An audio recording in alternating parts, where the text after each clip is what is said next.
या देवी सर्वभूतेषु मां स्कन्दरूपेण संस्थिता। नमस्तस्यै नमस्तस्यै नमस्तस्यै नमो नमः। जय माता दी। ओम नमः शिवाय। सनातन धर्म की जय हो। नमस्कार दोस्तों, आज चैत मास शुक्ल पक्ष की पंचमी तिथि है। आज का दिन सूर्यमंडल की अधिष्ठात्री स्कंद माता को समर्पित है। तो दोस्तों, आज के दिन प्रसन्नचित्त मन से स्कंद माता की कथा का श्रवण करने से साधक तथा श्रवणकर्ता को अलौकिक तेज की प्राप्ति होती है। मन की अशांति, दुखों और असहनीय कष्टों से मुक्ति मिलती है। व्यक्ति जन्म मरण के बंधन से मुक्त होकर मोक्ष को प्राप्त होता है। साथ ही धन, वैभव, पुत्र की प्राप्ति होती है। तो दोस्तों, आज मैं सुना रही हूँ चैत नवरात्रि में सुनी जाने वाली स्कंद माता की बड़ी ही दुर्लभ तथा पौराणिक कथा। दुर्गा सप्तशती के 5वें अध्याय का भी पाठ करेंगे, जिसका सुनना बहुत ही अनिवार्य है। तो प्रिय भक्तगण, इन कथाओं को बड़े ही श्रद्धा तथा प्रसन्नचित्त मन से सुनिएगा। जब राजा दक्ष के यज्ञ में माता सती अग्नि कुंड में कूदकर जब माता सती भस्म हो गई, तब शिव जी विलाप करते हुए गहरी तपस्या में लीन हो गए। इससे सृष्टि शक्तिहीन हो गई। असुरों ने इस मौके का लाभ उठाया। पौराणिक कथाओं में वर्णित है कि एक असुर, जिसका नाम तारकासुर था, उसने अपनी कठोर तपस्या से ब्रह्मा जी को प्रसन्न कर अमर होने का वरदान मांगा। तब ब्रह्मा जी ने कहा, हे तारकासुर, इस धरती पर जिसका जन्म हुआ है उसका मरना निश्चित है। कोई भी अमर नहीं हो सकता। तुम कोई और वरदान मांगो। यह सुनकर तारकासुर बहुत दुखी हुआ। कुछ देर सोचने के बाद तारकासुर ने कटिल मुस्कान के साथ कहा, हे भगवान, मुझे यह वरदान दीजिए कि मेरी मृत्यु भगवान शिव के पुत्र के हाथों हो। ब्रह्मा जी ने कहा, तथास्तु, और कहकर अंतर ध्यान हो गए। तारकासुर ने यह सोच लिया था, भगवान शिव ने तो माता सती के वियोग में अनादिकाल तक तपस्या में लीन रहेंगे और माता सती का स्थान शंकर भगवान किसी और को नहीं देंगे। अतः वे तो अब विवाह करेंगे ही नहीं और उसकी मृत्यु, जो कि शंकर भगवान के पुत्र के हाथों होनी है, बिना शिव जी के विवाह किए उनका जन्म लेना भी असंभव है। एक प्रकार से तारकासुर स्वयं को अमर ही समझ बैठा था। वह बहुत ही शक्तिशाली और क्रूर हो गया था। वह वरदान मिलने के बाद वह देवताओं पर अत्याचार शुरू कर दिया। देवतागण बहुत ही परेशान हो गए और उन्होंने ब्रह्मा जी से मदद मांगी। ब्रह्मा जी ने कहा, तारकासुर का अंत शिव पुत्र ही कर सकते हैं। यह सुनकर इंद्र और समस्त देवतागण भगवान शिव के पास पहुँचे। इस सृष्टि को तारकासुर से मुक्ति दिलाने का निवेदन किया। शिव जी ने सभी देवताओं को इस समस्या से मुक्ति दिलाने का वचन दिया। तब भगवान शिव जी ने पार्वती के अपने प्रति अनुराग की परीक्षा लेते हैं। माता पार्वती की तपस्या से प्रसन्न होकर उनसे विवाह करते हैं। विवाह के बाद शिव पार्वती के पुत्र स्कंद, जिन्हें हम कार्तिकेय कहते हैं, उनका जन्म हुआ। कार्तिकेय बाल अवस्था से ही बहुत वीर और शक्तिशाली थे, किंतु माता पार्वती ने स्कंद माता का रूप धारण किया और कार्तिकेय को अपना पुत्र बनाया और उन्हें अस्त्र की शिक्षा दी, उन्हें अपना समस्त शक्ति प्रदान किया। उन्होंने दुष्ट असुरों का संहार करना शुरू कर दिया। अंततः वो समय भी आ गया जिसकी देवताओं को युगों से प्रतीक्षा थी। उन्होंने तारकासुर से युद्ध किया। एक भयंकर युद्ध हुआ जिसमें कार्तिकेय ने तारकासुर का वध कर दिया। देवताओं ने भगवान कार्तिकेय की वीरता की प्रशंसा की और उन्हें देवताओं का सेनापति बनाया। भगवान शंकर के दूसरे पुत्र थे स्कंद, जिन्हें सुब्रमण्यम, मरुगन और कार्तिकेय नाम से जाना जाता है। स्कंद माता की उपासना नवरात्रि के 5वें दिन की जाती है।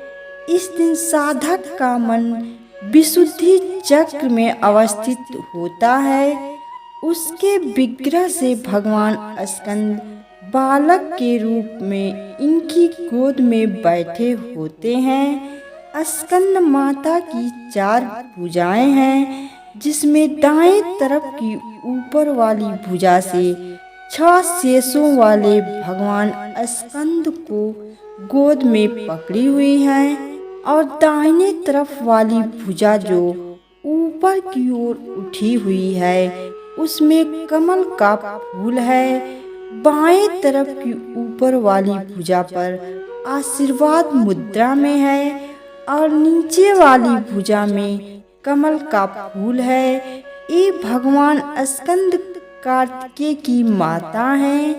एक कमल की आसन पर बैठी हुई हैं। इनका वाहन सिंह है। इसी कारण इन्हें पद्मासना देवी भी कहा जाता है। तो दोस्तों, देर न करते हुए माँ दुर्गा सप्तशती के 5वां अध्याय शुरू करते हैं। तो दोस्तों, यदि चैनल पर नए हैं तो कृपया चैनल को सब्सक्राइब कर बेल आइकन को प्रेस कर लीजिए, जिससे आप सदैव सनातन धर्म से जुड़े रहेंगे। महर्षि मेधा ने कहा, पूर्व काल में शुंभ निशुंभ नामक असुरों ने अपने बल के मद से इंद्र का त्रिलोकी का राज्य और यज्ञों के भाग छीन लिए और वह दोनों इसी प्रकार सूर्य, चंद्रमा, धर्मराज और वरुण के अधिकार भी छीनकर स्वयं ही उनका उपयोग करने लगे। वायु और अग्नि का कार्य भी वही करने लगे और इसके पश्चात उन्होंने जिन देवताओं का राज्य छीना था उनको अपने अपने स्थान से निकाल दिया। इस तरह से अधिकार छीने हुए दैत्यों तथा दैत्यों द्वारा निकाले हुए देवता अपराजिता देवी का स्मरण करने लगे कि देवी ने हमको वर दिया था कि मैं तुम्हारी संपूर्ण विपत्तियों को नष्ट करके रक्षा करूंगी। ऐसा विचार कर सब देवता हिमालय पर गए और भगवती विष्णु माया की स्तुति करने लगे। असुरों के सताए हुए हम संपूर्ण देवता उस परमेश्वरी को इस समय नमस्कार करते हैं, जो भक्ति पूर्वक स्मरण किए जाने पर तुरंत ही सब विपत्तियों को नष्ट कर देती हैं। वह जगदम्बा इस समय भी हमारा मंगल करके हमारी समस्त विपत्तियों को दूर करें। महर्षि मेधा ने कहा, हे राजन, इस प्रकार जब देवता स्तुति कर रहे थे तो उसी समय पार्वती देवी गंगा में स्नान करने के लिए आई। तब उनके शरीर से प्रकट होकर शिवा देवी बोली, शुभ दैत्य के द्वारा स्वर्ग से निकले हुए और निशुंभ से हारे हुए यह देवता मेरी स्तुति कर रहे हैं। पार्वती के शरीर से अंबिका निकली थी, इसलिए उसको संपूर्ण लोक में कौशिकी कहते हैं। कौशिकी के प्रकट होने के पश्चात पार्वती देवी के शरीर का रंग काला हो गया और वह हिमालय पर रहने वाली कालिका देवी के नाम से प्रसिद्ध हुई। फिर शुंभ और निशुंभ के दूत चंडमुंड वहां आए और उन्होंने परम मनोहर रूप वाली अंबिका देवी को देखा। फिर वह शुंभ के पास जाकर बोले, महाराज, एक अत्यंत सुंदर स्त्री हिमालय को प्रकाशित कर रही है। वैसा रंग रूप आज तक हमने किसी स्त्री में नहीं देखा। हे असुरेश्वर, आप यह पता लगाएं कि वह कौन है और उसको ग्रहण कर लें।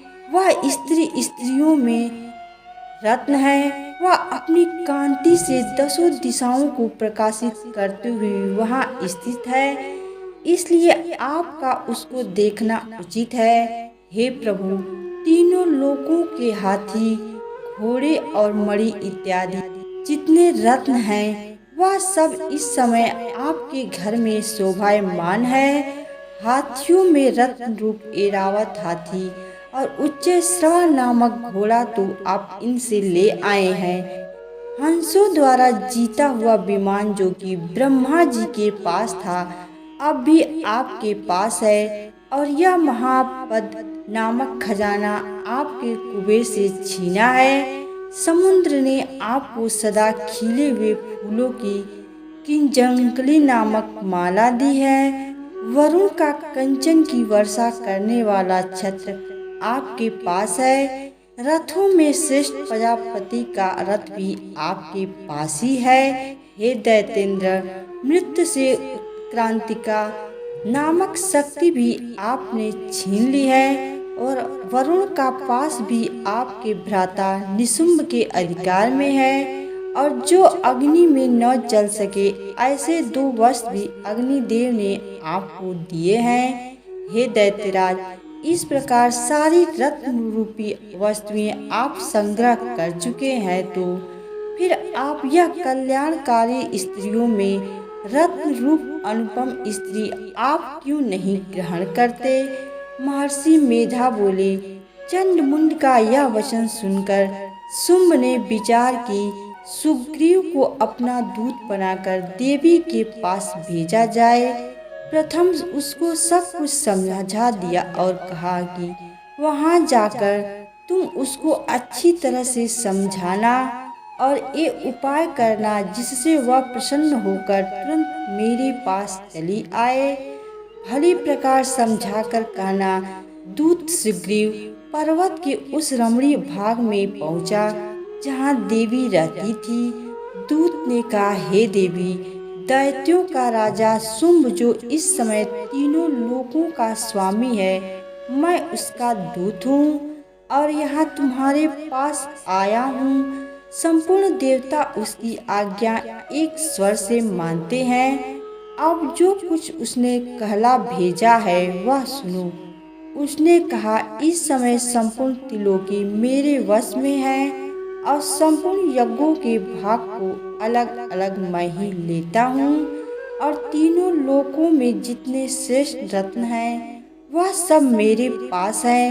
हे चंचल कटाओं वाली सुंदरी, अब यह मैं तुझ पर छोड़ता हूँ कि तू मेरे या मेरे भाई महापराक्रमी निशुंभ की सेवा में आ जाए। यदि तू मुझे वरेगी तो तुझे अतुल महान ईश्वर की प्राप्ति होगी। अतः तुम अपनी बुद्धि से यह विचार कर मेरे पास चली आओ। महर्षि मेधा ने कहा। दूत के ऐसा कहने पर संपूर्ण जगत का कल्याण करने वाली भगवती दुर्गा मन ही मन मुस्कुराई और इस प्रकार कहने लगी। देवी ने कहा, हे दूत, तू जो कुछ कह रहा है वह सत्य है और इसमें किंचित मात्र भी झूठ नहीं है। शुंभ इस समय तीनों लोकों का स्वामी है और निशुंभ भी उसी की तरह पराक्रमी है। किंतु इसके संबंध में मैं जो प्रतिज्ञा कर चुकी हूँ उसे मैं कैसे झुठला सकती हूँ। अब तू मैंने जो प्रतिज्ञा की है उसे सुन। जो मुझे युद्ध में जीत लेगा और मेरे अभिमान को खंडित करेगा तथा बल में मेरे समान होगा वही मेरा स्वामी होगा। इसलिए शुंभ अथवा निशुंभ यहाँ आवें और युद्ध में जीतकर मुझसे विवाह कर लें। इसमें भला देर की क्या आवश्यकता है। दूत ने कहा, हे देवी, तुम अभिमान में भरी हुई हो, मेरे सामने तुम ऐसी बात न करो। इस त्रिलोकी में मुझे तो ऐसा कोई दिखाई नहीं देता जो कि शुंभ और निशुंभ के सामने ठहर सके। हे देवी, जब अन्य देवताओं में से कोई शुंभ व निशुंभ के समान युद्ध में ठहर नहीं सकता तो तुम जैसी स्त्री उनके सामने रणभूमि में ठहर सकेंगी। जिन शुंभ आदि असुरों के सामने इंद्र आदि देवता नहीं ठहर सके तो फिर तुम अकेली स्त्री उनके सामने कैसे ठहर सकोगी। अतः तुम मेरा कहना मानकर उनके पास चली जाओ, नहीं तो जब वह तुम्हें केस पकड़कर घसीटते हुए ले जाएंगे तो तुम्हारा गौरव नष्ट हो जाएगा। इसलिए मेरी बात मान लो। देवी ने कहा, जो कुछ तुमने कहा ठीक है। शुंभ और निशुंभ बड़े बलवान हैं, लेकिन मैं क्या कर सकती हूँ क्योंकि मैं बिना विचारे प्रतिज्ञा कर चुकी हूँ।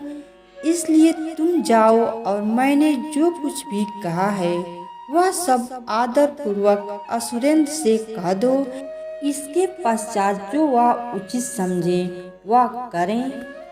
नमस्कार दोस्तों, यह स्कंद माता की कथा आप लोगों को कैसी लगी कमेंट करके ज़रूर बताएं तथा वीडियो को लाइक और अभी तक चैनल को सब्सक्राइब नहीं किए हैं तो कृपया चैनल को सब्सक्राइब कर दीजिए।